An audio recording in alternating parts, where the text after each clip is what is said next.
I'm Tiger Height, and I'm here to make WWE Smackdown and Pro Wrestling Majestic again. The show was fine. There wasn't anything bad about it. It felt like it was just kind of there, you know? We have our first segment. There's not really a whole lot to say about this. Jey Uso kicks off SmackDown. Out comes Roman Reigns and company.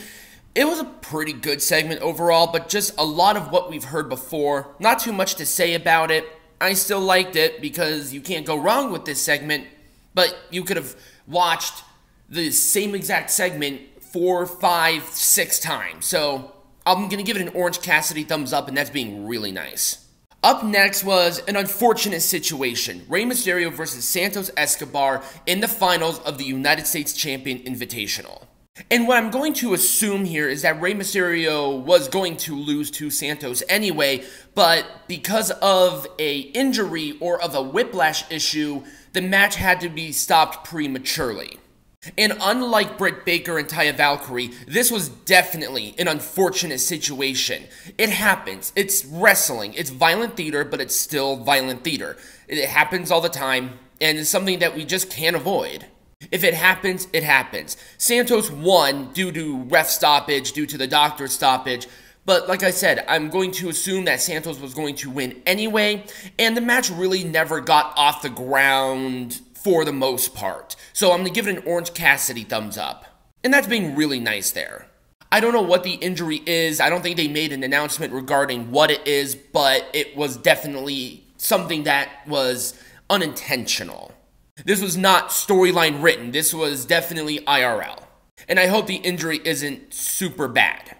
Up next, we have LA Knight, taking on Ashante the Adonis. Yeah, this match happened. I like this because I just love the face of Top Dollar in this. It was BFT for LA Knight to win, super popular. People lost their minds when he came out and when he won, and I just love LA Knight's promo. This was just hilarious. Especially with the part of B-Fat. It's like, whoa, that's a little TMI, but I got a kick out of it. I'll be nice. I'm going to give it an Orange Cassidy thumbs up.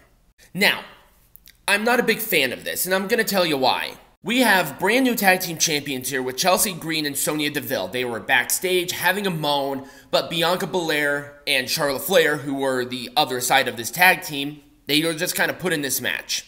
And for two women that are contenders for the women's champion, kind of in this situation, and it's like you're in a rock and a hard place here. You don't want to pin these two, but these two have to continue to pick up wins to justify them winning the women's tag team champions. But they didn't do that here. They lost almost decisively, and that's not a good situation. Now, yeah, they did get offense, but was it enough? And I'm going to sit here and say no. It was a big boot for the win. It wasn't even with like a general finisher that we see Charlotte do often. She's won matches with this big boot, but it was just a big boot. And not only that, there was a delay in the pin. Why did we do this? You almost discredited the tag team champions automatically because of this. It was slight work and super unnecessary. I think Chelsea Green and Sonya Deville should have won a match. If you're going to do this, have a tag team that can eat the loss without discrediting anything. This hurts the tag team division as a whole. Well, it hurt them more than it would anyway. It is what it is. You discredited a division that needs credit. It needs validation, and this did not do that. So it gets a thumbs down. Was it wrestled well? Yeah. The action was fine, and there was some offense, like I said before, but does it really matter in the grand scheme of things? No. I want this tag division to work. I want justification on why you had to give Chelsea Green and Sonya Deville the loss here. I'm not mad at them. I'm not mad at Bianca, Belair, and Charlotte. They could not lose right now. They're the two contenders for the women's champion. Rock in a hard place. Very bad booking here. Up next was Karrion Kross taking on Karl Anderson. And I saw this, I'm like, oh wait, Karl Anderson and Luke Gallows are signed to the company. That's not a good thing either.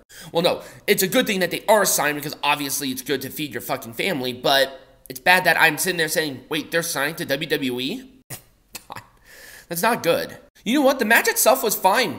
Karl Anderson got a lot more offense than I thought he was going to, and they gave a name for this cool pump handle twisting into a facebuster move. It's a cool move, I like it. It's called the Final Prayer. I don't mind it. So yeah, Karrion Kross won. It was a cross jacket move where Karrion was yelling AJ, AJ, blah blah blah, and then out comes the OC. Did it bury Karl Anderson? No. But did it help Karrion? Yes. I think there was more positives here than negatives. I'll give it an Orange Cassidy thumbs up. Kind of wish it went a little bit longer. Maybe more back and forth, and maybe like a false finish or something. That would have been kind of cool. And finally, in our main event, because of a backstage segment, we have Jey Uso taking on Grayson Waller. And here's how you do this correctly. Grayson Waller is obviously a person that they're putting on a pedestal, and him in a very competitive match against the Universal Champion #1 contender was a good thing. Competitive match, good back and forth stuff, a fun main event overall. Structured well, wrestled correctly, Roman Reigns and company were out there, but they did not intervene at all. They just let it happen, and I really like this. It was a spear and a splash for Jey Uso to win, but Grayson was not buried in defeat. There was a post-match attack after where Roman Reigns and Solo Sikoa did get the upper hand eventually, but Jey Uso was fighting them off for quite some time. Crowd was losing their mind. This was a good way to end a subpar show. Fairly mediocre. But I want to hear from you guys. What do you think about this SmackDown? Did you like it? Did you not? Let me know. Comments either down below or right next to me over here. Subscribe to the channel or follow the channel, whichever one you're watching this on. Become a patron at patreon.com/MPWMA, or there's a link in the bio for all the social medias where you can get hats and also, obviously, the Patreon. And as always, be majestic.